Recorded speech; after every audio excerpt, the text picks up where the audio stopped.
to comment. This was in our bulletin alerts.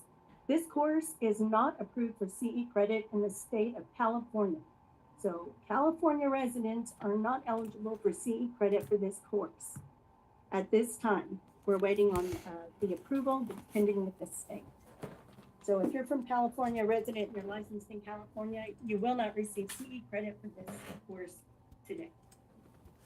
All right, so to meet the attendance requirements and qualify for CE credit and the certificate, you must attend the full 2-hour webinar and remain engaged by responding to all poll questions. A pop-up box will appear in the center of your screen where you can answer and enter your response by clicking on the submit button.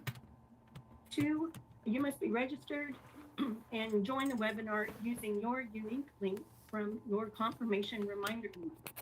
Links are tied to individual registrations, and credit cannot be awarded if you join using someone else's link to log in. If you did not receive your join link, please contact me by email or through that Q&A pod, and we'll get you fixed up. Number 3, keep the webinar maximized on your visible on your main screen. And 4, please contact me either by email or in the Q&A pod if you experience any technical difficulties or have trouble with the poll questions or anything like that. All right, so before I turn it over to the training team, let me just note that we will take a 10-minute break at approximately the halfway point of the session, just as we did yesterday. All right, so with that, I'm going to turn it over to Melanie Graham to begin today's session. Wonderful, and thank you so very much, Erin. And let me be the second person to go ahead and welcome you back to the key fundamentals of flood insurance. And here we are in part 2, and we're actually going to just dive right in back into section 7, and yesterday we did 6 of the sections, so here we are, and we're going to introduce you to an NFIP pricing approach. Now, many of you may be familiar with it as it's already implemented, but it actually simplifies the rating process. And then in section 8, that's where we'll look at some building and some rating variables that actually impact your rate for the premium. And in section 9, we're going to tie all of those other variables together because they are involved in providing a premium inside of the NFIP quoting tool, which we will have a demo at the end, as well as in section 10, there's a number of resources that we're going to do just a quick review of those. They will help you in helping your clients. Now, before we begin, just like yesterday, we do have our very first poll question. Let's see what everybody remembers.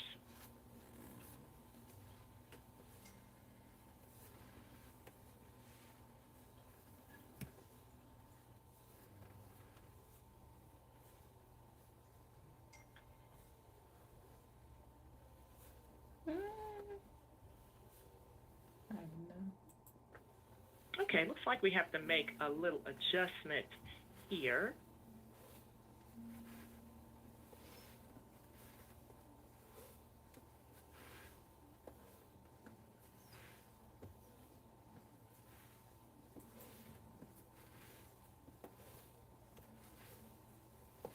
All right, it looks like our answers are slowing down. We'll give it about 5 more seconds, and then we'll close the poll. 5, 4, 3, 2. Thanks so much, Erin. I believe we need to redeploy that poll. We actually had a poll that wasn't in sequence. We actually were wanting to do poll number 1. Well, you're sure right. I am so, I apologize. This is poll number 1. Please excuse me. I'm going to launch this, and then I'll read it. Select all zones that are special flood hazard areas. Please check out that list of zones and select all those that are.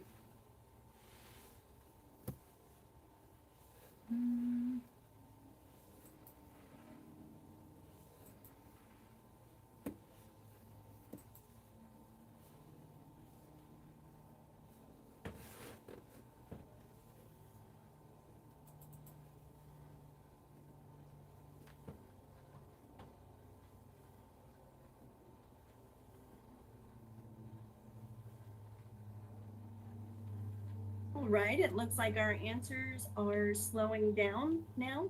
We'll give you about 5 more seconds to finish up answering and submit your answer, and then I'll broadcast the results. Two more people answering the questions. Need to answer these for CE credit. So hit your submit button, and I'm going to end the poll now.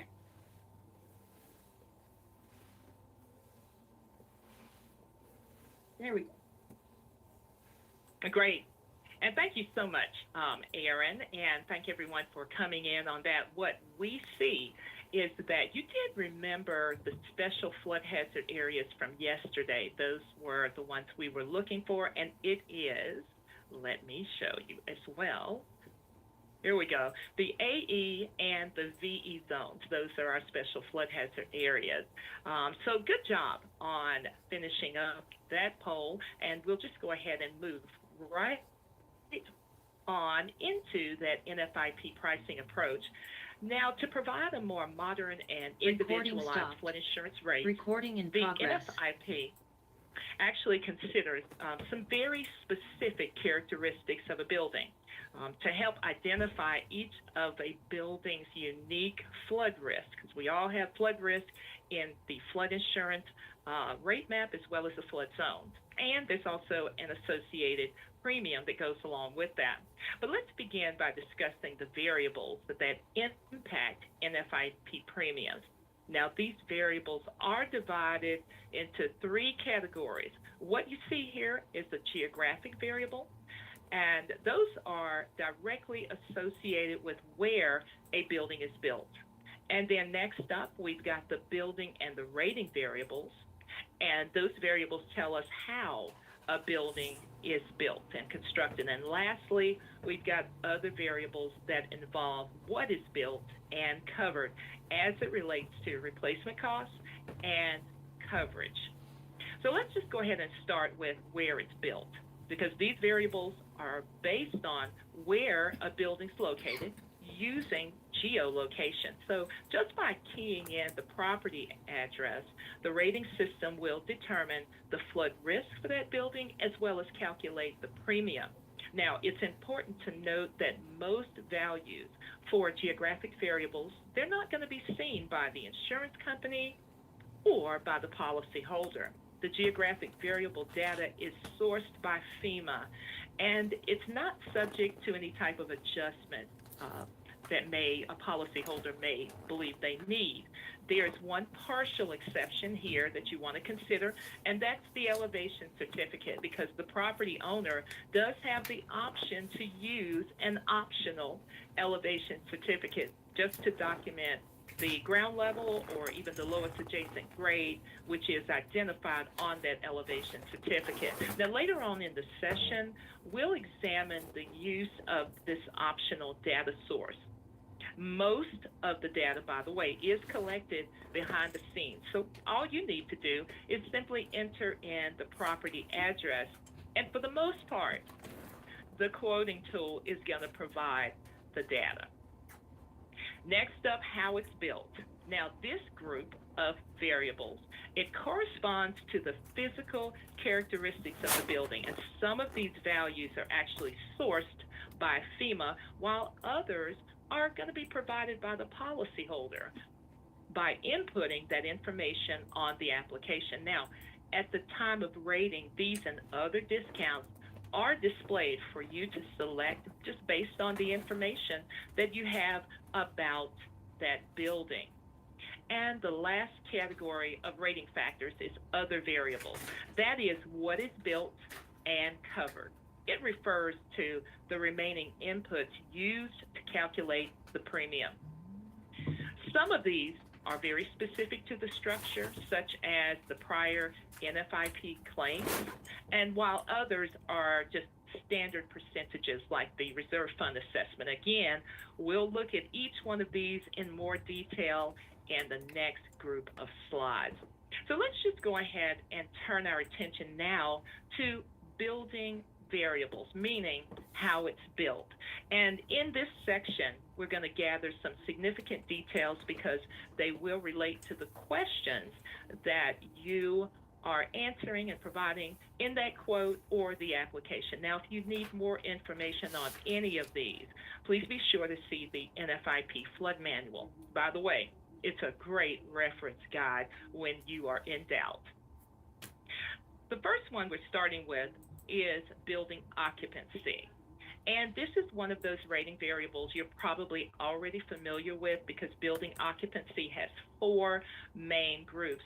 Notice here we have single family dwellings, which includes buildings like single family homes, residential units, residential mobile homes, residential manufactured homes is listed here. And this group of building primarily they hold one family. When we move to multifamily in the middle, well, that includes 2 to 4 families. So those buildings have are either a duplex or a triplex or a quad, but they have 2, 3, or 4 units inside of them. In addition, notice other residential buildings is here. And remember that if a building can hold more than 4 families, then these are typically your apartment buildings, your non residential buildings are also here too.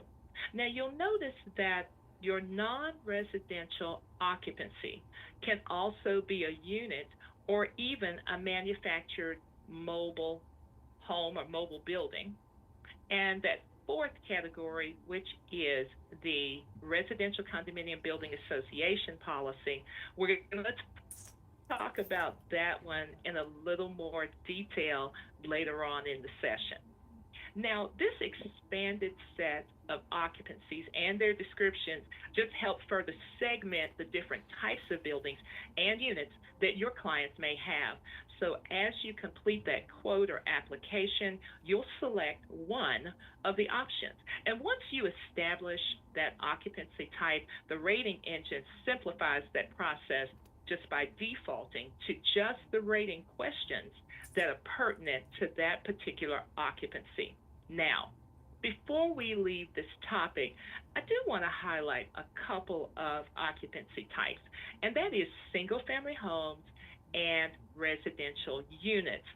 They are both closely linked, but they do require just a little more definition or differentiation.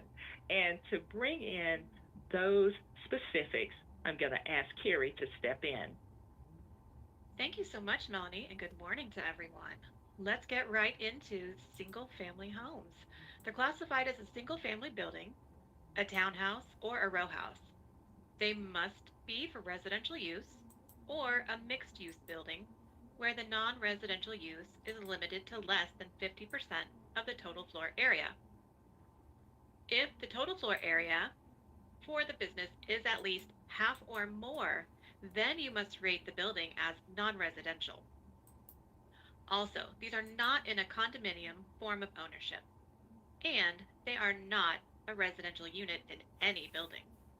But just to clarify, this criteria fits for single family homes, residential unit in a non condo building, and a residential mobile manufactured home.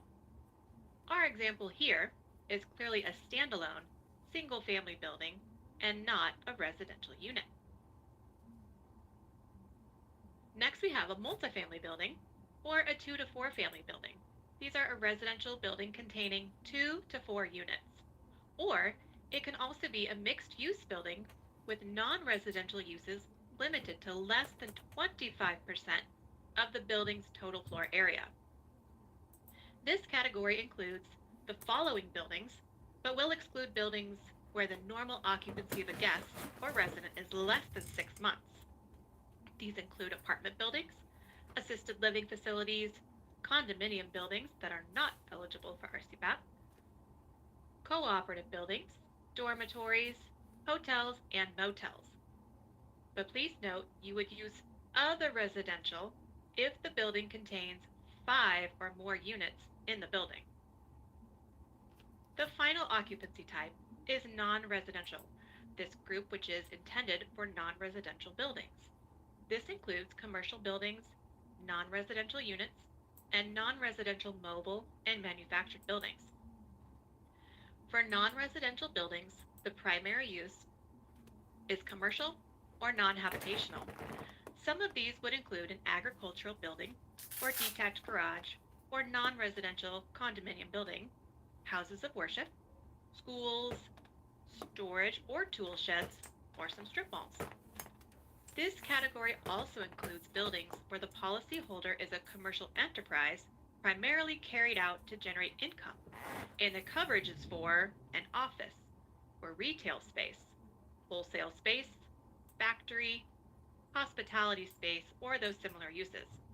It can also be a mixed use building in which the total floor area devoted to non residential use is 50% or more of that total floor area within the building if it's single family, but it's 25% or more of the total floor area within the building for all other building types. And finally, it could be where the normal occupancy of a guest or resident is less than 6 months, such as a tourist home, hotels, motels, boarding homes, or dorms, just to name a few that might fall into this category.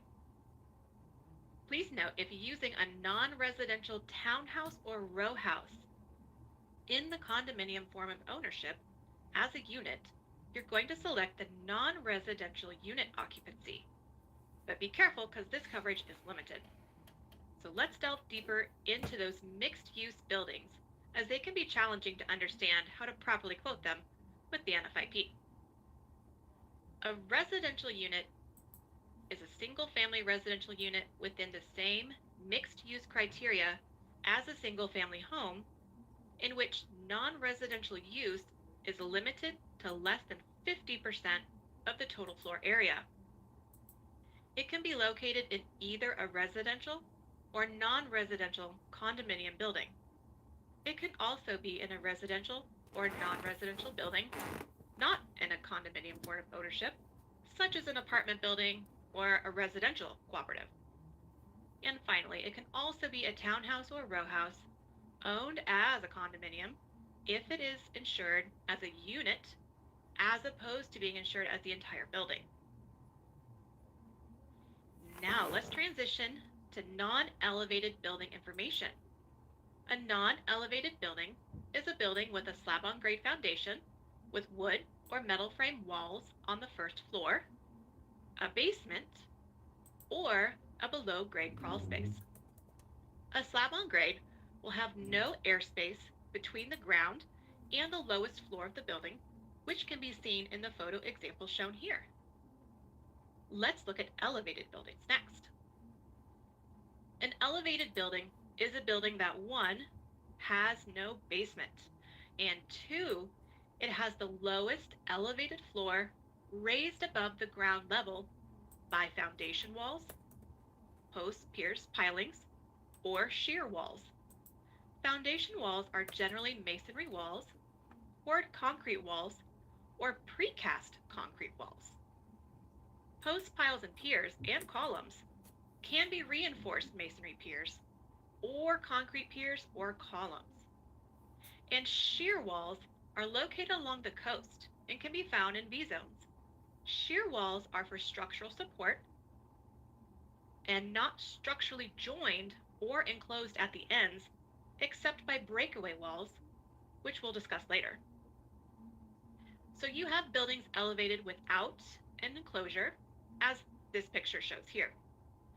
Then you have buildings elevated with an enclosure on post piles or piers, and then those that are elevated on an enclosure but not on post piles or piers, like a foundation wall construction. Let's talk further about enclosures on our next slide. With this building, notice that the enclosure below the lowest elevated floor. An enclosure is an area of an elevated building below the lowest elevated floor that's either partially or fully shut in by rigid walls. An enclosure can generate more flood risk if they're not properly built.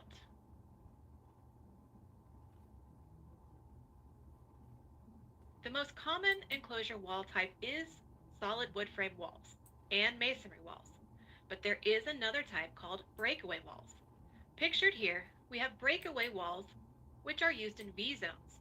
As we previously mentioned, remember, V zones are located in coastal areas and they're affected by high velocity wave action.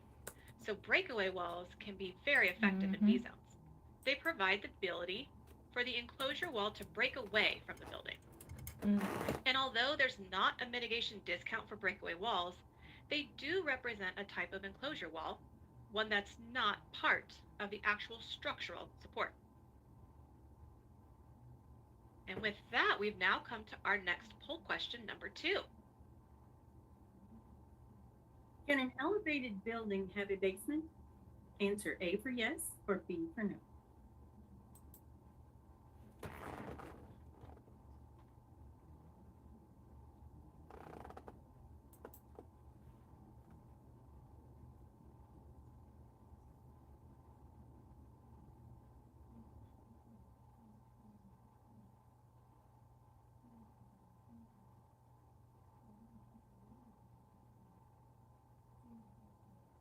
All right, looks like our answers are slowing down. I'll give you about 5 more seconds to get your answers in, and then we'll discuss. 5, 4, 3, 2, 1.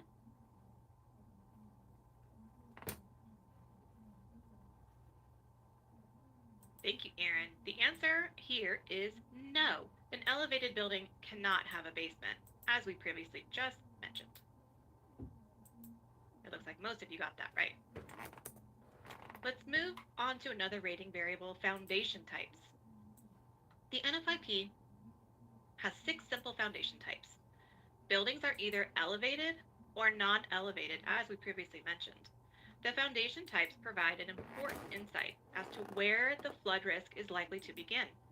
For instance, risk varies based on whether a building's foundation is underground, at ground, or above ground.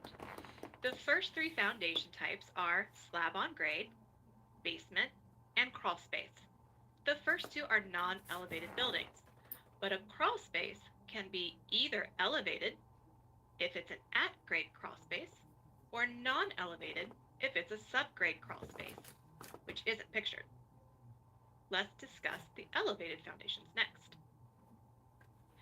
And here are the other 3 foundation types that are all elevated buildings.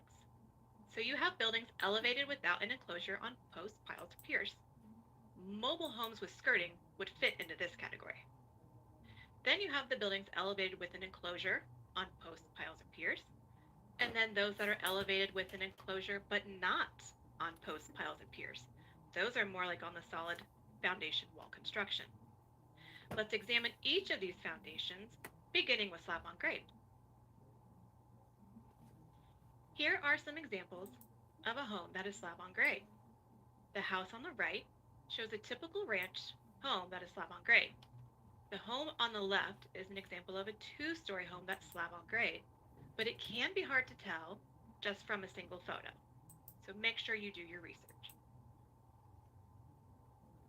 A basement in any area is any of the building, including any sunken room or sunken portion of a room, having its floor below grade level on all sides. You can see that this photo has windows near the bottom of the foundation. This is an indicator that it could be a basement. Now let's discuss how the crawl space is defined with the NFIP. A crawl space is an underfloor space that has its interior floor no more than 5 feet below the top of the next higher floor, the living floor, and no more than 2 feet below the lowest adjacent grade, the lowest point of the ground level immediately next to the building, on all sides. So think of this like a 2-5 rule, and any measurement that is more than 5 feet or more than 2 feet would mean it would not be considered a crawl space. If the crawl space floor is more than 2 feet below the lowest adjacent grade on all sides, then that would be deemed a basement. Crawl spaces generally have solid foundation walls. Now let's move into the elevated structures without an enclosure on posts, piles, piers, as I turn it back over to Melanie. Thank you so much. And yes, and now we're going to move into those buildings that are elevated. And oftentimes there may even be a parking area, a garage, or an enclosed area below that elevated floor that has a concrete slab floor. So these buildings are considered elevated for NFIP insurance purposes. Now, with this example of an elevated structure, that area below the elevated floor is open, and we can see that on the photo on the left, and we see the lattice panel in the photo on the right. So there's no obstruction to actually impede the flow of those floodwaters. It's open, as well as insect screening is permissible along with lattice work, like the house on the right. Now, let's go ahead and take a look at some elevated structures that actually have enclosures, like these buildings. These buildings have an enclosure under that lowest elevated floor. You can see the enclosure in both of these example homes here. And an enclosure is that portion of an elevated building below the lowest elevated floor, and it's either going to be partially or fully enclosed, sometimes by rigid walls with materials like solid wood frame or masonry or maybe even breakaway walls. Now, the following are some examples of enclosures. There may be a garage, a storage, or a utility room below the lowest elevated floor of an elevated building. There could be a garage, storage, utility room that's actually attached but next to an elevated building with an enclosure floor lower than the elevated floor. And lastly, you could have enclosed crawl space below this elevated floor. And I want to reiterate, enclosures that have lattice panel or insect screening are not considered enclosures because of those the lattice or the insect screening could be and is permanently open, considered to be permanently open. Now, the homes that are shown here in this example of a building that's elevated, not on piers, posts, or piles, but notice these have solid foundation walls. Now, some elements of this type of building, including a building that has its lowest floor raised above the ground by foundation walls, those are solid perimeter walls, with a full floor enclosure. The area below the elevated floor is enclosed, and it's either partially or fully enclosed, with or without openings. Sometimes they are present in the walls of an enclosure. The building is elevated on a full story foundation wall. The building may also have a walkout level where at least one side is at or above grade. And that's shown on this upper left-hand graphic right at the top. That would be considered your walkout level. And by the way, the principal use of the building is located on the elevated floor of the building. So the building that has no basement, no portion of the building is below ground on all sides. And if the building has a floor below the ground on all sides, well, you have to either refer to the basement or the crawl space foundation types for additional information on those.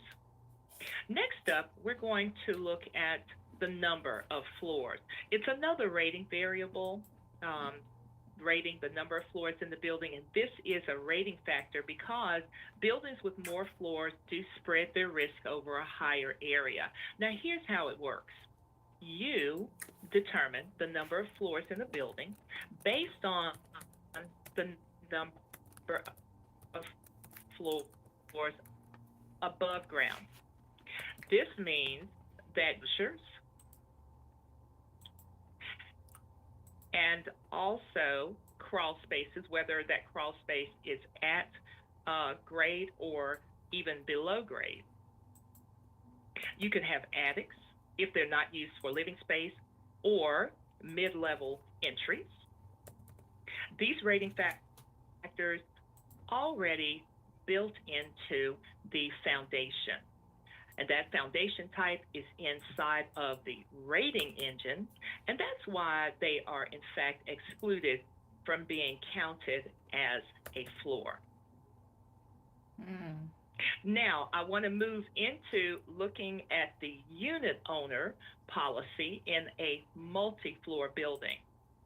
Now, on an application or quote, if the occupancy type listed as unit owner policy, then you're actually going to be asked to enter the floor where the unit is located. That makes sense. And the rating system asks you three questions when you're insuring a unit in a building with multiple floors. First, it asks what floor the unit is on. And notice in this example, we see that third floor is in green, so it's on the third floor. The next question might be, well, how many floors are there inside of this building? And we see that there are 5 floors. So you would simply enter 5 into that question. And lastly, you'll be asked for the total number of units in the building. And this number should always include all the units in the building, both your residential as well as your non-residential units. All right, that takes us right into our next poll question, which is poll question number 3. Aaron? When quoting a building that has 2 floors and a crawl space, how many floors should you use? Is it A, 1 floor, B, 2 floors, C, 3 floors, or D, 4 floors?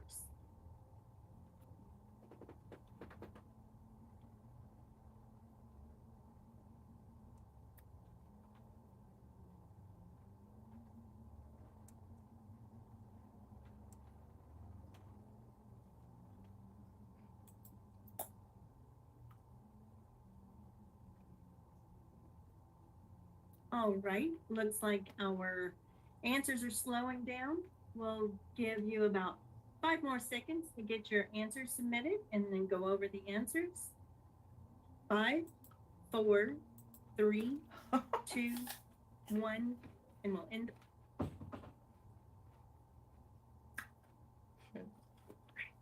Great, and thank you so much, Aaron. So we were looking for what floor, how many floors you should actually use in response, and the correct answer is 2. Because if we had a crawl space, an enclosure, or basement, okay, remember those are excluded, and in this particular example, we have 2 floors. So great job on that one. Let's move on to talk about yet another variable, and that is the construction type. This one you're probably also familiar with. So right up front, I just want to point out that the building's construction type is only required in 2 cases of building occupancy, and one is the single family home, or if it happens to be a 2 to 4 family building. That means that it's not a rating factor for any of the other occupancies. Now, the second item that I want to make you aware of is that a home construction type is always based on the materials that are used for the walls on the first floor above the ground level. Now, in other words, it doesn't really matter if you have a basement or how that basement is constructed. Always determine this particular variable by the first floor above ground level.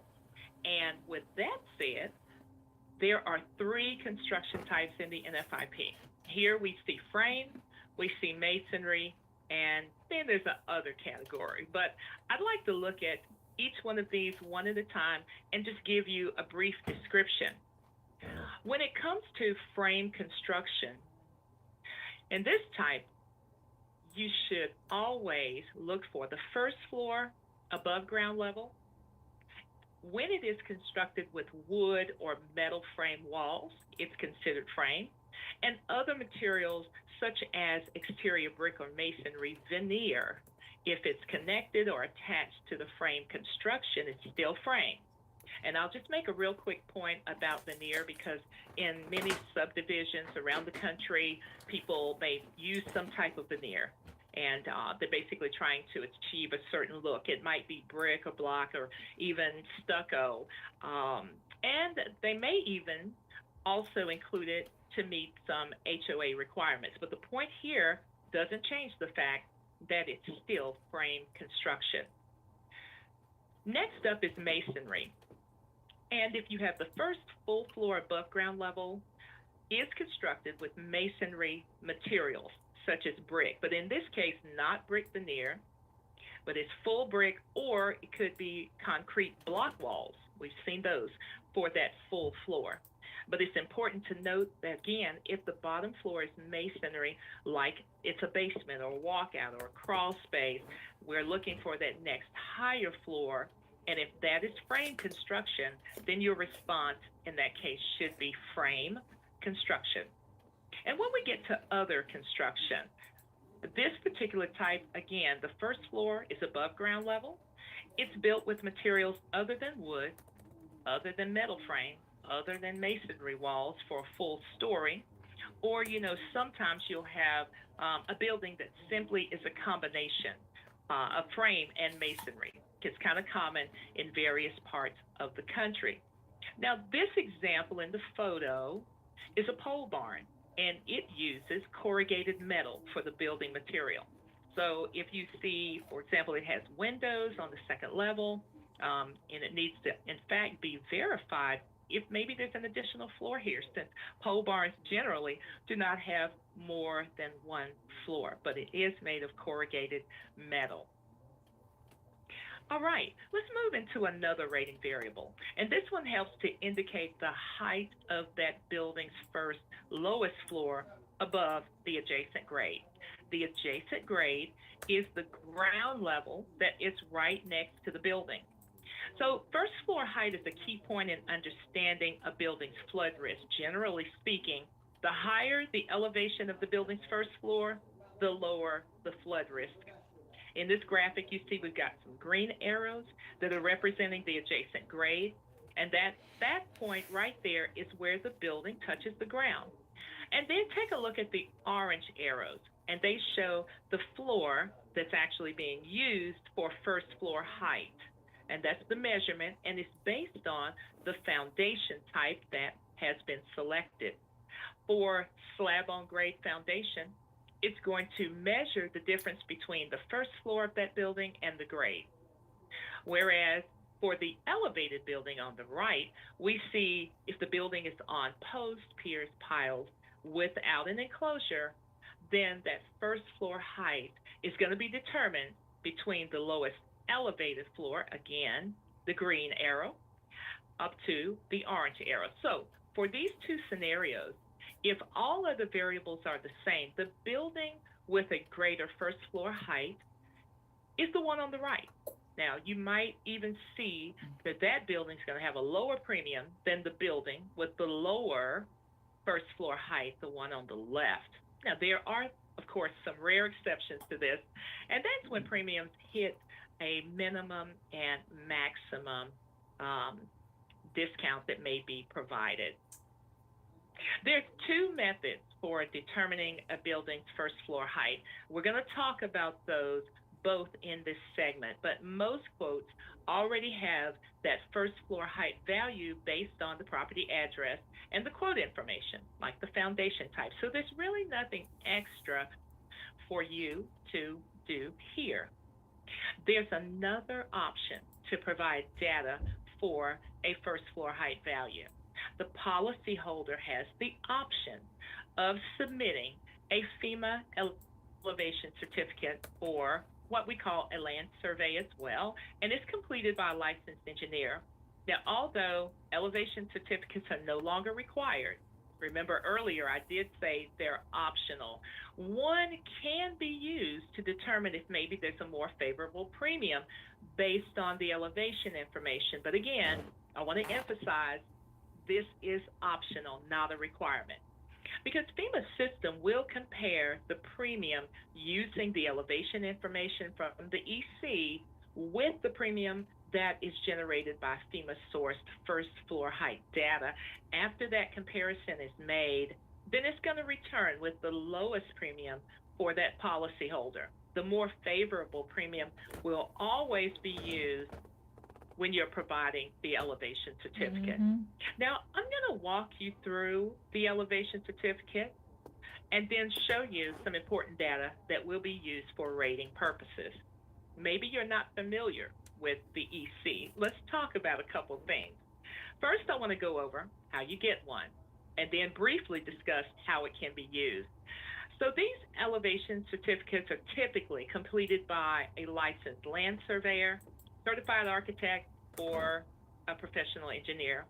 And different uses of the elevation certificates specify that NFIP rating may also include determining the first floor height, which again is optional because they're looking to comply with floodplain management ordinances. But once the elevation certificate has been completed, where do you or the property owner actually get one? Well, here's a few places you might want to check with your local floodplain manager in the community. Why? Because the community, if they're participating, then they may also keep those elevation certificates on file at their zoning or permitting office. Participating communities may already have one. Also, if your client's currently buying a property, then they can check with the seller to see if maybe they already have one. Because if it's new construction, a quick check with the builder or the developer may turn one up, and in some cases, in those flood-prone areas, the builder or developer had to have one and had to provide it to even begin their project. And then there are other times when building owners will actually record that elevation certificate with their property deed. So that's where you may be able to find one. Now, let's go ahead and talk about how the NFIP uses the elevation certificate. As we discussed on that last slide, an EC is optional. And when you're determining the building's first floor height, and at times, the property owners or even the communities may use one to support amendments or revisions to that local FEMA flood map.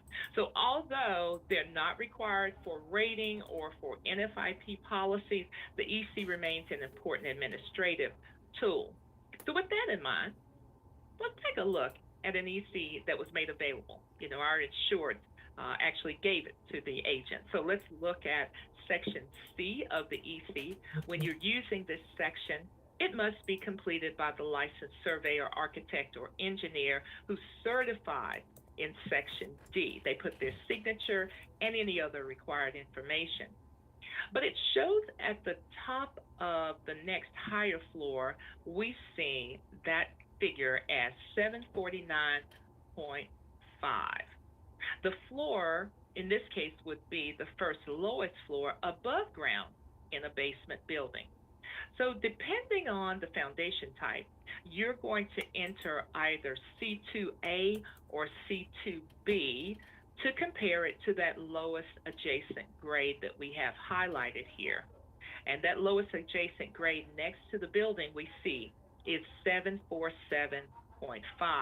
So when we do the math, the difference between the first floor and the lowest adjacent grade, we get a difference of 2 feet. So that would make the first floor height 2. And that first floor height of 2 feet above grade is different than the FEMA determined height of just 1 foot. So remember, when an EC is provided, FEMA system will compare it to the FEMA sourced elevation data and use the lower of those two premiums. Providing an EC is not going to increase the premium. By the way, let's say there's not an existing elevation certificate. Well, there is also a no-cost option that can be used in all flood zones. So a property owner can fill in what we're showing here is Section H of the FEMA elevation certificate and provide that first floor height above adjacent grade documentation. It also can be completed by the owner's authorized representative, or perhaps there's a local floodplain manager official. Then the property owner simply signs Section I to complete the form.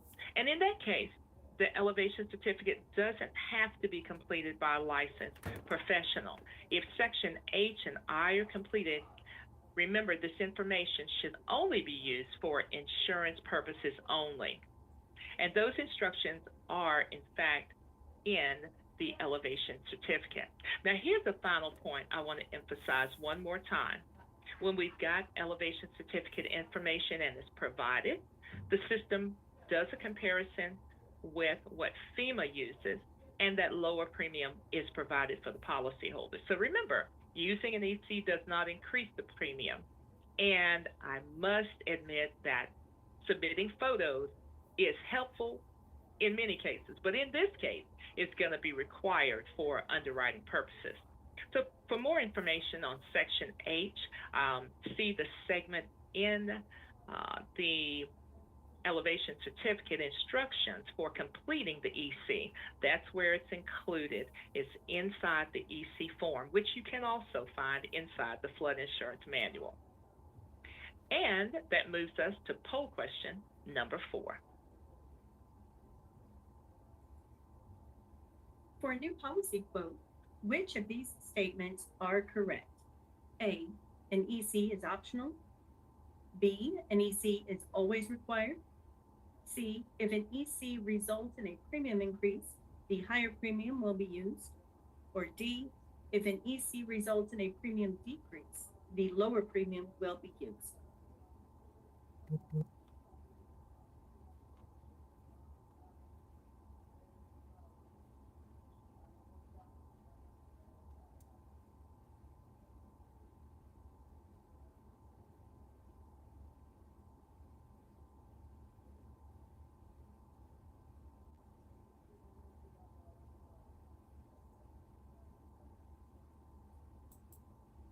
All right, looks like our answers are starting to slow down. We'll give it a few more seconds, let everyone get their answers in and submitted. And then turn it back over to Melanie. All right, we're going to end the poll in 5, 4, 3, 2, 1. And thank you so much, Erin. So we were, in fact, looking for the statements that are correct. And you guys did, again, a phenomenal job because there's 2 correct answers. One, which is A, is that yes, and I did say that, an EC is optional, not mandatory, not required. And then the other correct answer is D, if an elevation certificate results in a premium decrease, that's a good thing, and the lower premium is the one that is going to be used. All right, great job on that. And it's time for us to move into talking about some discounts. So Carrie's going to come back in with us here. Thank you so much, Melanie. Now we're going to move right onto discussing the mitigation discounts. And the first discount involves flood openings. Proper flood openings in enclosures and crawl spaces allow for the hydrostatic flood forces on walls to equalize and minimize foundation damage to a building. FEMA will provide a mitigation discount when buildings in any flood zone have proper openings in enclosures and crawl spaces. The photos here show 2 different types of flood openings. The photo on the left shows a flood vent, while the photo on the right shows the flood openings in the foundation. An EC can also confirm that it meets all the requirements. But how do you know if a building has proper flood openings? Well, it has to meet certain key criteria. First, the openings must automatically equalize flood forces by allowing for entry and exit of floodwaters. There must be at least 2 openings on at least 2 exterior walls. The size is important because there must be 1 square inch of opening for every square foot of enclosure. And the bottom of the opening must be no higher than 1 foot above the higher of the exterior or interior grade or floor immediately below the opening.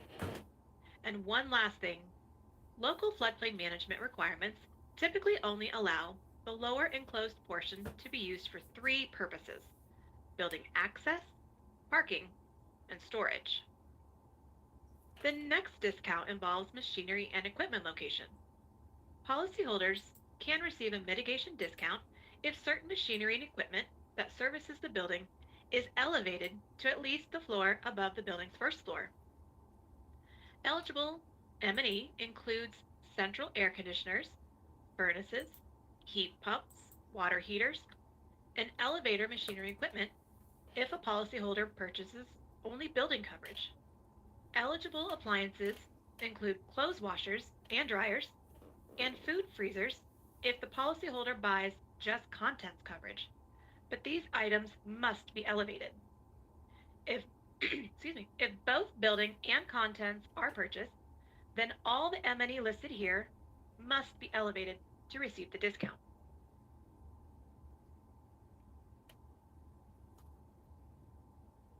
The discount applies to M&E that's located inside or outside the building that is elevated to at least a floor above the building's first floor.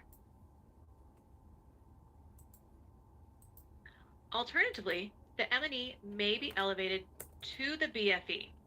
This is new, so it's very important to remember that this can be done. So not only does it need to be at least the floor above the building's first floor, but it now can be elevated to the BFE. An EC or other documentation that demonstrates the M&E is at or above the BFE will be required. If the building is under construction, the M&E must be permanently installed in its proper location to receive this discount. The rating engine applies approximately a 5% discount before fees and surcharges. Let's take a look at some examples of how M&E must be elevated to receive the discount in different types of buildings. For a slab on grade with one floor, the M&E would need to be located in the attic or at or above the BFE. In a basement building, the machinery and equipment would have to be elevated to the floor above the basement, or again, at or above the BFE. In an elevated building without an enclosure, it needs to be elevated to the highest of the lowest elevated floor or higher, or again, at or above the BFE. And all the eligible policyholders can get the M&E discount regardless of flood zone.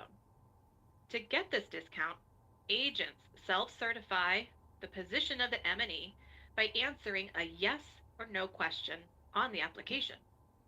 The key to receiving the discount is that all of the M&E, not just a few pieces, must be located on a certain floor depending on the foundation type, as noted on the slide. For more information, please see the NFIP Flood Insurance Manual to find the list and location of where the M&E should be located, depending on each foundation type. Now it comes to our next poll question, number 5. True or false? Machinery and equipment servicing a building under construction that is temporarily installed below the first floor is eligible to receive a discount. Answer A for true or B for false.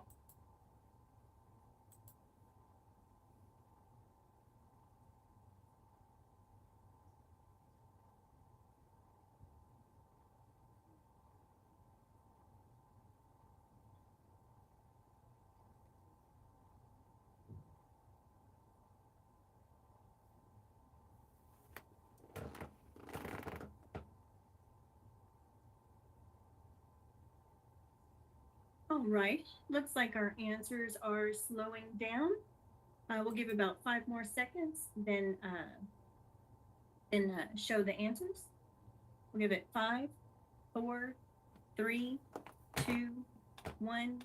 All right, gonna end this poll and turn it back over. All right, it looks like most people were correct, and the answer here is false because the M&E servicing the building must be permanently installed and above the first floor to receive this discount. Great job. Next up, we're going to switch gears to talk about the building replacement cost value. This rating component is commonly used in other lines of property insurance, and it's a rating component used for all properties in the NFIP. Typically, buildings with higher cost to repair generally result in higher losses, resulting in higher premiums. So let's talk about how this is handled in the NFIP. The building replacement cost value is determined by replacement cost tool on your carrier's rating engine for single family homes, residential units, residential mobile manufactured homes, and 2 to 4 family buildings.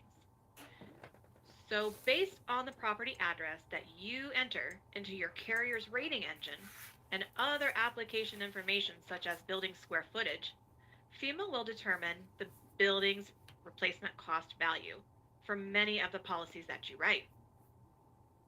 Now, I want to be clear that this information is used for rating purposes only, and this is not tied to loss settlement.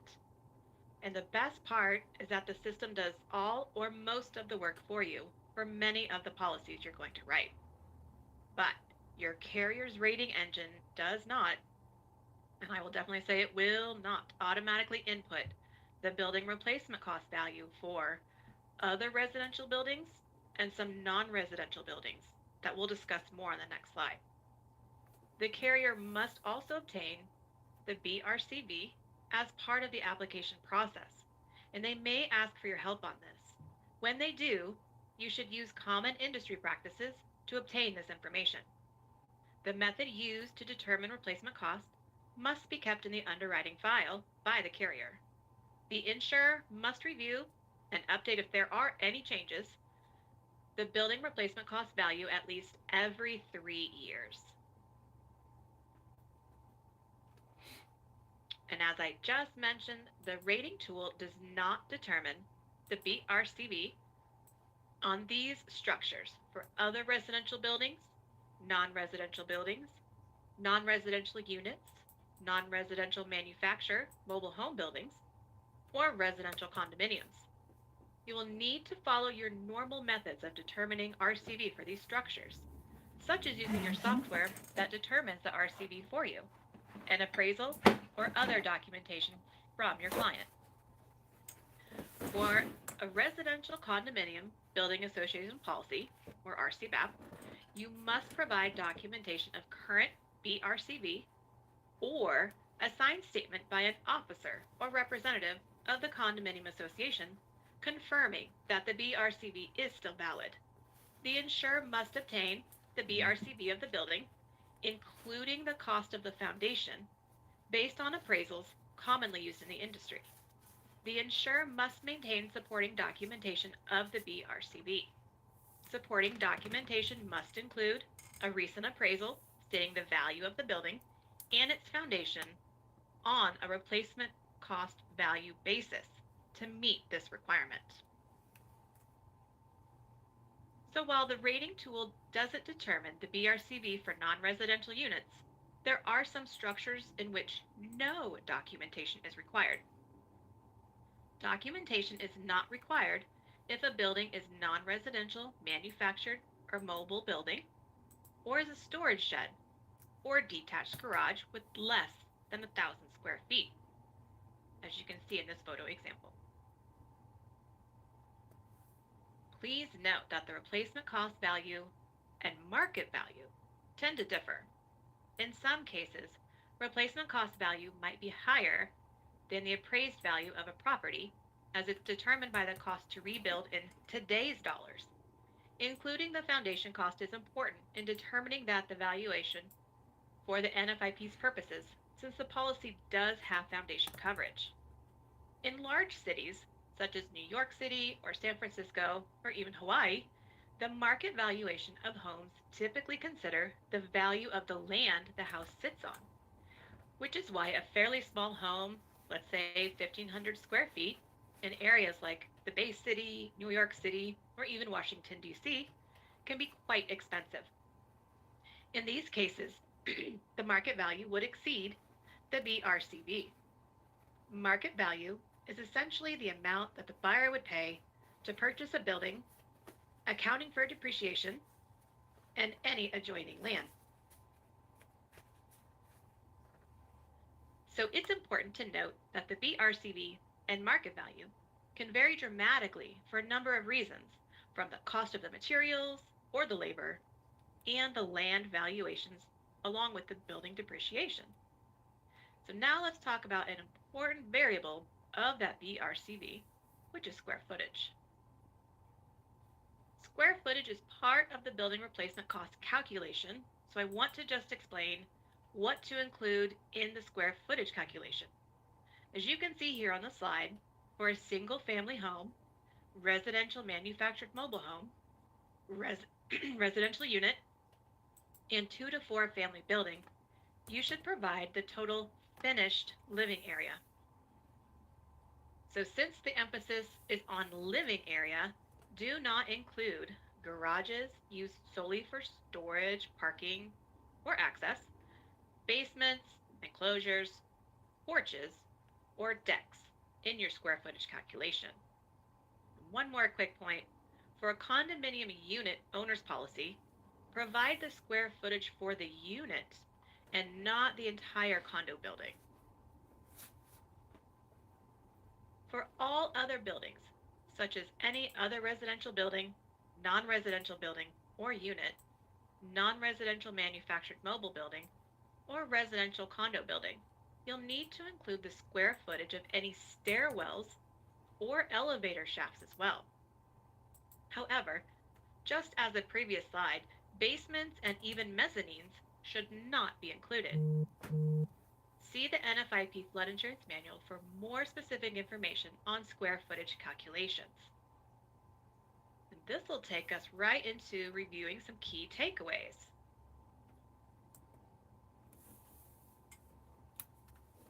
First, in this last section, you learned that buildings with proper flood openings may receive a discount, but must meet certain criteria based on the size, location, and number of openings.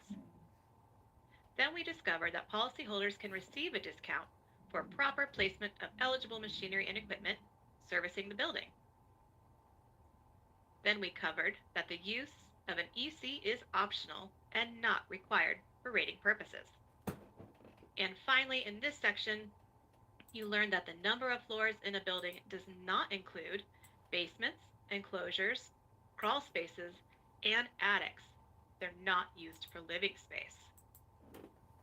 And with that, that is going to take us to a 10-minute break. We're going to give everyone 10 minutes to get up, stretch your legs, go get a drink if you need to. It is 11:06 Central Time.